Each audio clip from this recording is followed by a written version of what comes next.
To our legislators and our governor, I ask you to look very closely, because you have a historic opportunity today to take a second look, not to allow yourself to be influenced by lobbyists, and look at AB 931 and begin the journey of reforming the laws dealing with police use of force in the state. You would be making an incredible contribution to our community. You would be making an incredible contribution to the safety of all, including police officers. However, to run the other way and allow the pressures of lobbyists and others to push you not to do the right thing will not necessarily bode well for you in history. I have very little doubt that eventually this law will be reformed. So the question that we have to ask ourselves is, will this be done in our generation, or do we still have to wait another generation? There are approximately 1,000 police shootings or killings every year in this country. Both in raw numbers and proportionally, we kill more people in our community than any other nation. A large number of those are people that are unarmed. Also disproportionately, a large number of those happen to be men and women of color. The justice system is supposed to be about justice, about balance. And when we have laws that are disproportionately applied, or when we have enforcement postures that are disproportionately applied to one group, and the consequences are so disproportionate, there is no justice. There is no morality, and there is no public safety. So I encourage you to take a look, listen to what I'm saying very carefully, and reconsider and support AB 931. And again, to our legislators and governor, I'm not talking as some lawyer speaking from behind the desk only with theoretical knowledge of the issues. I am talking as someone that can speak both from the point of view of the law, but also from the practical applications of what this looks like on the streets, because I have been there. Quite frankly, many more years than many of my critics. I was not one of those that promoted very quickly, so I worked the streets for a significant period of time. I just happen to be old.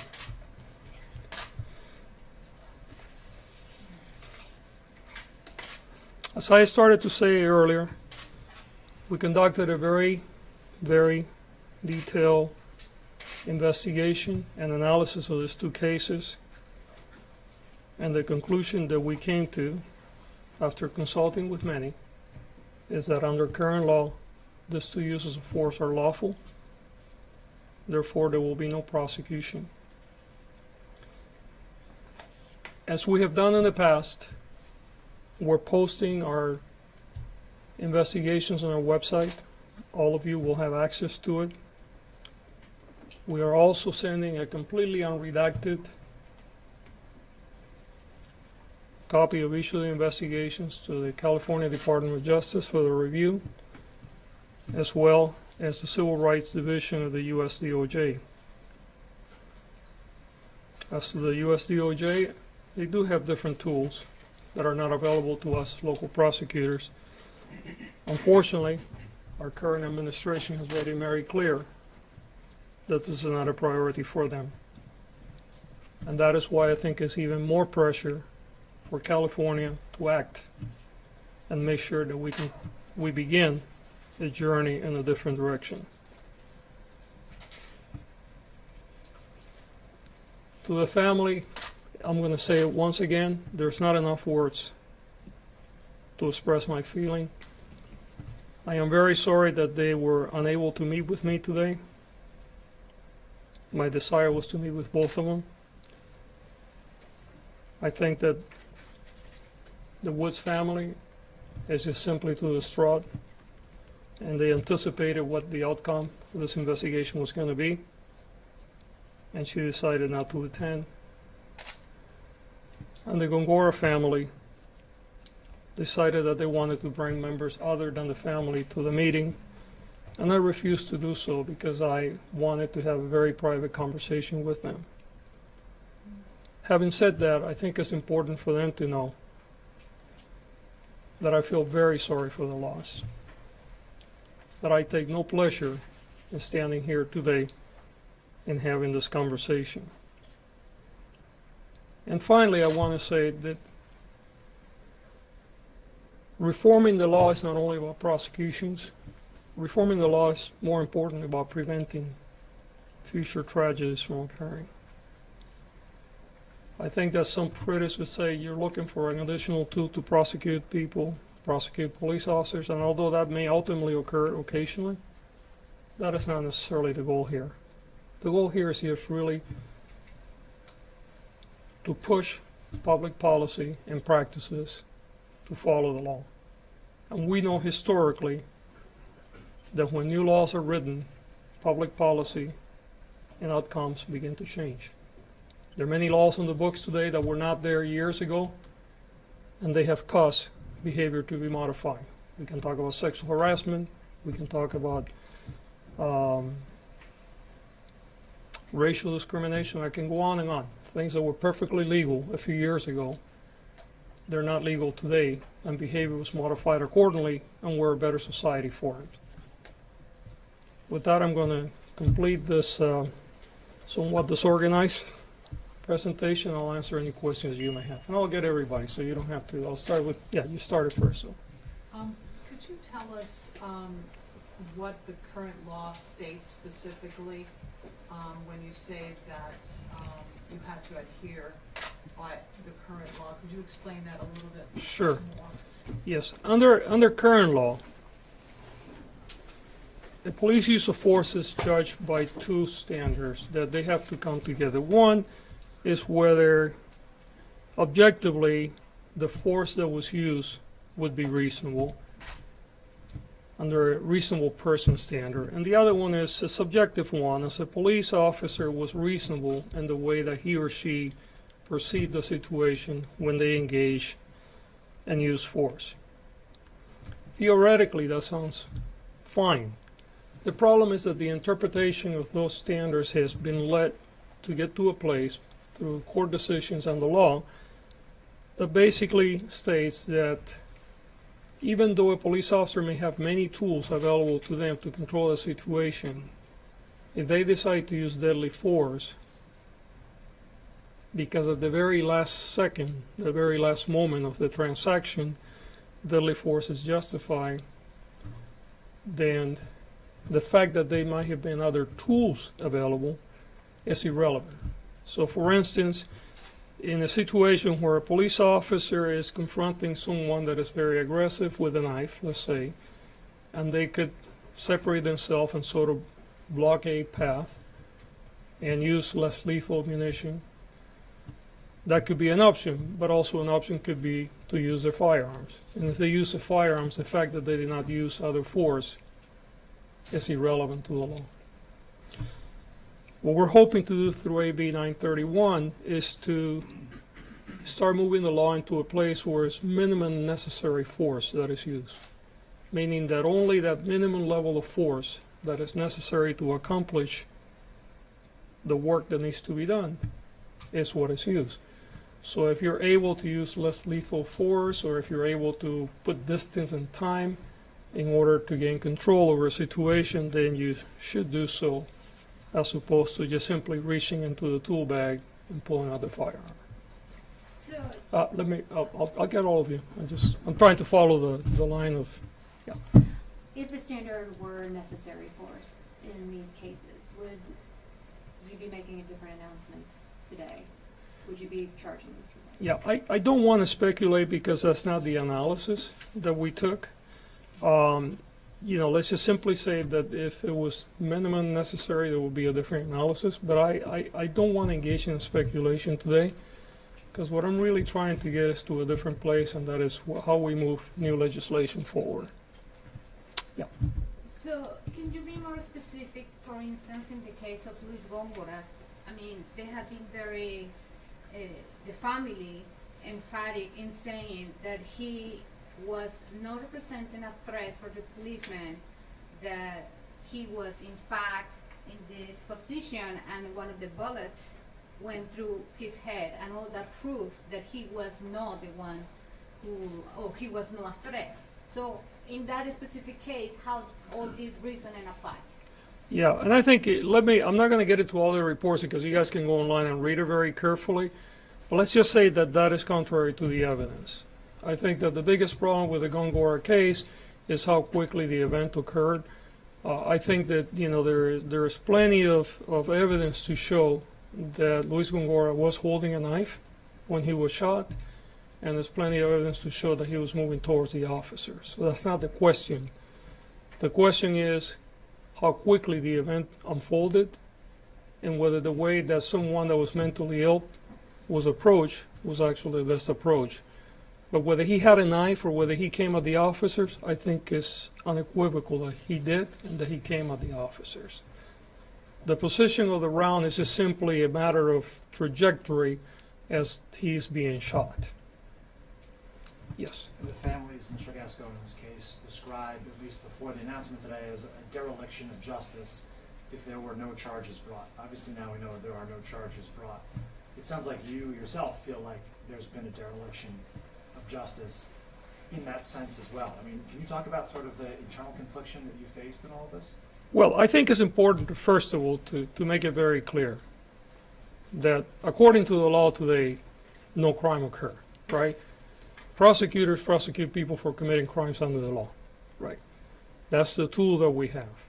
If no crime occur according to the law, there is no prosecution. So let's first of all just put that on the table. The conflict that I have is that I don't necessarily believe that the use of force was necessary, right? But the law doesn't necessarily care about whether it was necessary or not, right? The law simply says if you have this set of circumstances, you have certain tools available, you can pick the tool that you decide to use, and so long as the tools are reasonable within this scenario, and somebody with a knife, that would be a scenario like this, then no law was broken, okay? So whether, people may say, you should prosecute the case and all that stuff, it doesn't comport with the law. And I hope that that is very clear. My dissatisfaction with the law is a different issue, right? I'm duty-bound to follow the law. In this country, we do not bring charges against people that have not broken the law.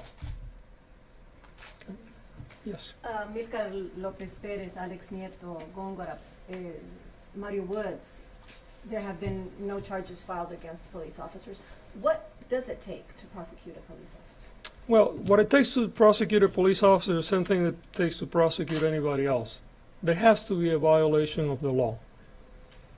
There has to be a crime that occurs, and we have to show that a person that is going to be prosecuted is a person that committed a crime, and that we have enough legally admissible evidence in order to prosecute the case. Police officers, unlike the rest of us, have more protection around their use of force because they, by nature, are being paid and they're being empowered to enforce law and get into places that you and I would probably run the other way. Under current law, police officers do not have to retreat. Police officers do not have to use the minimum force necessary. Police officers can stand their ground, and police officers can use reasonable force. And that reasonable force could take a variety of types of forces. So what is going to take to prosecute a police officer? The answer to that is the same thing that what is going to take to prosecute anybody else. You have to break the law. There has to be a law on the books that says that you've broken the law. That's the first step. Then the second step is that we have to be able to show legally with admissible evidence that that occurred. Yes. So we know that you're basing it off these 2 points, but what were you changing the law so the prosecution actually would go forward? Well, what we're saying is, look, if you go to a standard that says that is minimum and necessary force, as opposed to just being able to use whatever tools on the back that may be reasonable, then you're holding people accountable to a higher standard, where they have to start considering, how am I going to approach the situation?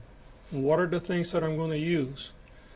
That also is going to implicate different training, different policies, different procedures. And by the way, we're not only talking about San Francisco, we're talking about the entire state, right? What we're trying to do is we're trying to create a different universe of interaction between police officers and community when it comes to very difficult, very tense situations where force may have to be used. Yes? So since these 2 killings, there have been a number of police reforms that have been rolled out here within SFPD, including creating time and distance. They're starting to roll out tasers. Do you feel like, it sounds like you feel like that is not enough either? I don't think it's enough, because I think that it's important there are times when having legal standards are very critical, because legal standards raise the bar as to what is going to be the urgency about implementing policy, what is going to be the urgency on training and supervision. And as we have seen actually here in San Francisco, a lot of those efforts are being blocked by lawsuits by the police union. So we can say that has been reformed, but that reform is being thwarted by legal maneuvering by the police union. So I think that until you have a state law that says this is the way it is, then you actually provide a better environment for San Francisco to complete the reform process that started under the DOJ agreement. Yeah. There's been some criticism about how long these investigations have taken. Could you address that issue? Absolutely. I think many of you may recall that we were funded a little over a year ago to create a unit that would do this independently. Before that, the way these cases were coming, and for a while they were coming quite often, was that we would distribute that caseload to attorneys that were involved and investigators that were involved in many other aspects of our work. There were 2 problems with that. Number 1, we did not have enough resources. And number 2, in cases, depending who was the person that rolled into the call-out, we may have someone that did not have the right level of knowledge and expertise to deal with that, so there was a lot more work that had to go behind. When our Independent Investigation Bureau was funded, which is a unit that actually completed those investigations, even though they were not here when the Mario Woods shooting occurred, they went back and basically reinvestigated the case. They had a backlog, and there were 20-some cases that were backlogged. Most of those cases have been completed. Our commitment is, to the greatest extent that we can, moving forward, is that we're trying to complete most of those investigations in about 180 days. Now, I want to make it very clear, we're never going to sacrifice the quality or the thoroughness of investigation over some artificial deadline. These cases were complicated. There was a lot of moving parts to it. But the lawyers that were investigating this case and the investigators were also doing many other cases. In addition to police shooting, this unit investigates other forces that involve public officials. You know, I think many of you know that we filed against a paramedic, a member of our fire department, the other day. So these are women and men that are working on a bunch of other stuff. They're also receiving complaints from the public of use of force that is not necessarily deadly force or has not resulted in a shooting, but nevertheless it may be unconstitutional force. So their workload is quite heavy, and this just happened to be one of the many cases that they're working on. Dovetailing off of that, I know you're addressing kind of the timeline on Right. announcing this decision. Is there a symbolic reason that you're announcing both of the cases, the Gongora and Woods case, at the same time? There really isn't. We have 2 different teams, actually different investigators, different attorneys working each of this. And again, each of the teams has a caseload, and it just turned out to be that some of the expert work that they were waiting for, it just sort of rolled together. So rather than do one today and one Monday or Tuesday, we decided just to, but they would have come in literally within a week of one another. So we just are doing both of them at the same time, but there's nothing symbolic about it. It's just timing. All right, if that's all, everybody, we're going to shut it down. Thank you.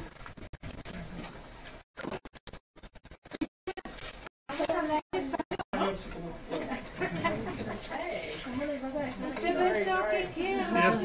cierto. Bueno, sinceramente es bastante difícil lo que estoy haciendo hoy.